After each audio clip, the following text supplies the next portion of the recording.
Hello! Alors, suite à un problème morphologique de la main gauche, je vais laisser ma Musicman Stingray au garage et je vais prendre la Tchak Carbone B2. Celle-là, elle est toute particulière comparée aux basses classiques, c'est qu'elle est sans tête, et donc pour les changements de cordes, c'est une technique un peu différente.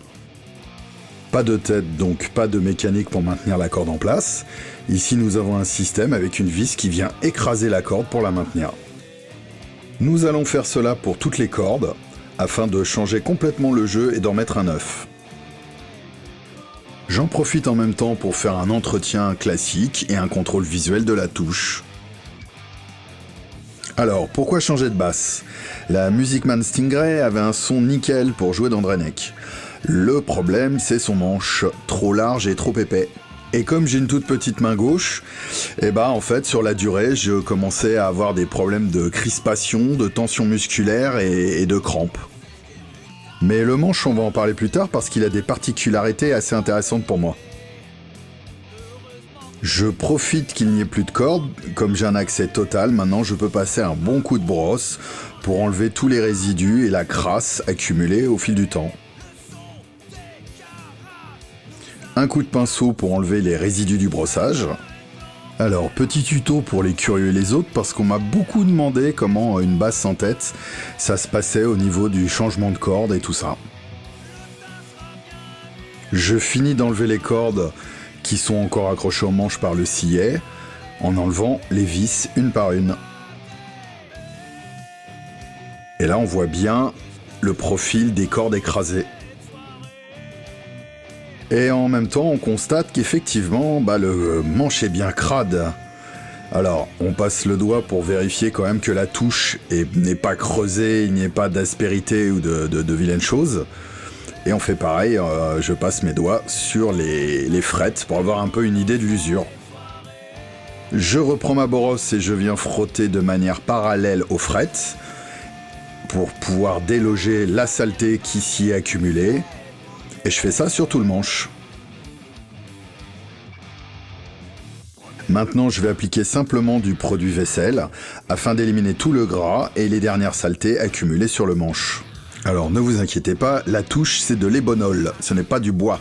C'est un matériau composite synthétique stratifié à base de résine polymère qui imite le bois d'ébène, d'où son nom ébonol, mais qui est ultra résistant. Là d'ailleurs, j'y vais à grandes eaux, une fois que mon produit vaisselle est sec, pour pouvoir bien tout nettoyer et bien tout désincruster. Un chiffon, de l'eau et on frotte. Un petit coup de chiffon pour faire genre sur le manche, mais honnêtement le carbone ça glisse et ça s'encrasse pas. C'est une vraie merveille. Bon prochaine étape ça sera un refrettage. On voit bien l'usure des 3 premières frettes qui sont quand même bien rincées, et un début d'usure sur la touche, mais pour une base du début des années 90, franchement c'est nickel. Bon, cette étape-là n'est pas forcément nécessaire, parce que comme je vous l'ai dit, c'est un matériau composite synthétique, donc mettre de l'huile de citron sur une touche qui n'est pas en bois, ça sert franchement à rien. Moi, je trouve quand même que ça donne de l'éclat, la preuve, et ça laisse quand même un film de protection qui permet de lubrifier, et ça rend bien, donc pourquoi pas. Du coup, comme c'est synthétique, on peut tout de suite essuyer, pas besoin de laisser s'imprégner dans le bois, vu que c'est pas du bois. Maintenant, on peut remonter un jeu neuf, et là, comme je suis en train de tester un jeu pas très cher, on voit bien que le câble qui passe autour de la boule, c'est mal fini, quoi. La finition est pas top, donc ça a un peu de mal à rentrer. On vérifie bien que la partie mobile coulisse sans être gênée par la boule. Donc là, c'est nickel. Ensuite, nous rentrons le tiroir dans le chevalet afin de maintenir la corde en place. On place ensuite la corde sur le chevalet.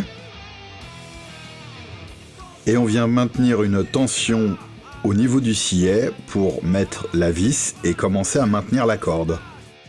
Avant de bloquer complètement la corde et donc de l'écraser, il faut bien vérifier qu'on arrive à accorder à la tessiture souhaitée.